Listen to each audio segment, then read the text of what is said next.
Okay, I apologize. How can I help you? What were you telling me about what I need to do to get my vehicle?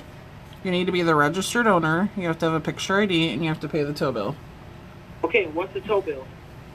Like I explained earlier, if you come before 6 p.m. today, it's going to be $489.25. Why do I have to pay $500 if my car hasn't even been sitting there for over 12 hours? Well, unfortunately, the price doesn't necessarily go by how long your vehicle has been sitting here on the property. That also includes the tow, the recovery, and 1 day of storage at $25. Okay, but I'm saying none of this was explained before. Like I said again, why the fuck do I have to pay $500 to get my car out of a fucking yard that I didn't want towed there in the first place? But it had to be. Well, when you drive a vehicle on the state roads, the Florida Highway Patrol authorized to have your vehicle removed for safekeeping to free up the highway to get traffic moving again. When you elect your insurance coverage, when you register your vehicle, you have to take into consideration when you choose to only get the bare minimum that something like this may happen and you will eventually have to pay out of pocket to cover the costs.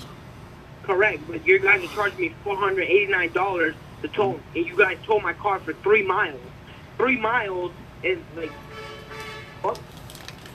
Well, like I explained, there also is several different things that factor the price, not just the tow, not how long we have it.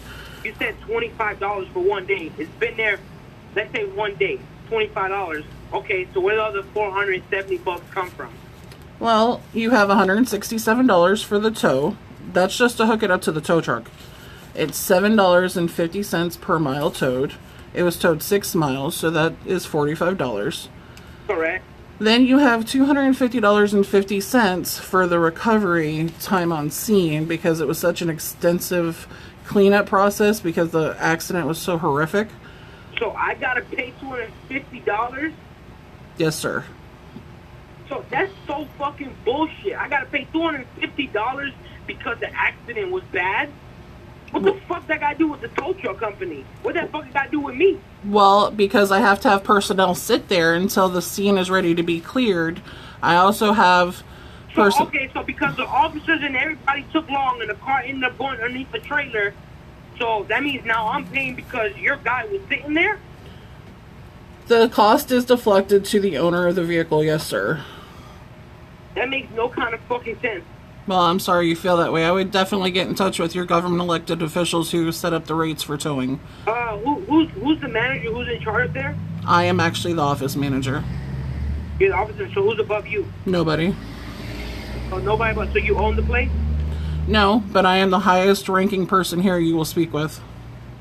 Because to me, that don't make no sense, you know? I'm being charged $500 for a car that's been sitting there 9-10 hours, and half of what I'm being charged is because the accident was bad. So because they had to sit there, officers felt like taking their sweet time doing everything. I ain't paying for that at the end of the day. Well, sir, like I said, when you elected for your insurance coverage, the fact that you elected the bare minimum, you have to take into consideration that things like this may happen and you may have to pay out of pocket.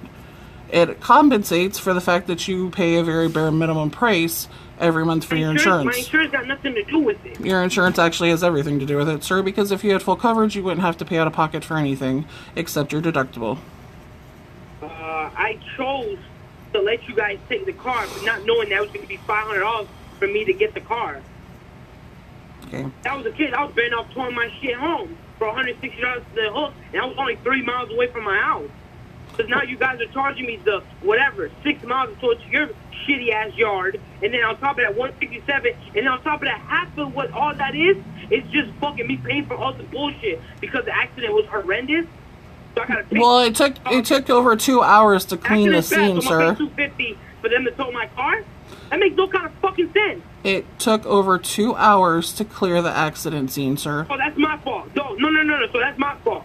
So holy shit, that's my fault. Listen.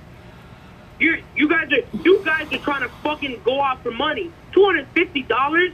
What the fuck out of here? $250 for me just to get my car out of there? Dude, I can get the towing, I get the mileage. That I'm not arguing about that, but I'm arguing about $250 because the accident was bad. Well, let me just ask you this, sir. If you were a tow truck driver and you had to go out to an accident scene, you know, at nighttime and it's raining, it's on the highway, and you have to spend over 2 hours cleaning the site, wouldn't you want to be paid? I mean, no, I totally agree. But you're charging me, just myself. I wasn't the only one in the accident. Just me, 200, bro. You're charging me half of what you guys, bro. Half of what I'm paying is just for the driver sitting there. Sir, what you're being charged with is the time that my truck was preoccupied with that Literally, scene. bro, the fucking tow truck driver put my car on his fucking truck in 5 fucking minutes. I was fucking there the whole fucking time. 5 minutes. He hooked my shit up to the bottom of my frame, pulled it onto his truck, put it up, and that's it. 5 minutes. Well, I'm glad that my driver is efficient at his job. My shit up. That's all I'm hearing, is that he's efficient at his job at hooking and putting your vehicle on the tow truck. Yeah. However, you are not taking into consideration at all the time it takes to clean the accident scene, and because it was such a horrific accident, You're telling me- it did take a lot longer than normal accidents do take to clear up the scene. I'm paying $250 because he lifted my car up onto his truck. On top of the... No, sir, that's not what I'm saying at all. Listen, I'm not going to continue this conversation because clearly you are not listening to anything I'm saying, and I'm not going to listen to you cuss at me any longer. So I hope you have a great day. If you need our address, I'll be more than happy to provide that for you. If you need you're basically telling me, oh yeah, you're paying the $250 plus you're paying the hookup fee to hook your car up, and you're also paying $250 because he had to also put your car on top of the thing and clean up some other stuff. I'm telling you what your price is if you want to pick up your vehicle. That's what I'm telling you. Bro, who's the owner? I just need to know that. Who's the owner there? I'll have all that information available for you when you come pick up your vehicle. Like I said, my vehicle is there, so I have to make arrangements to get there. But before I make arrangements to get there, I want to know who owns the place. Well, sir, like I said, I'll have that information available for you when you get here. Oh, that's it? I guess the conversation's over. He's a madman. His car went underneath a tractor trailer. How is that my fault?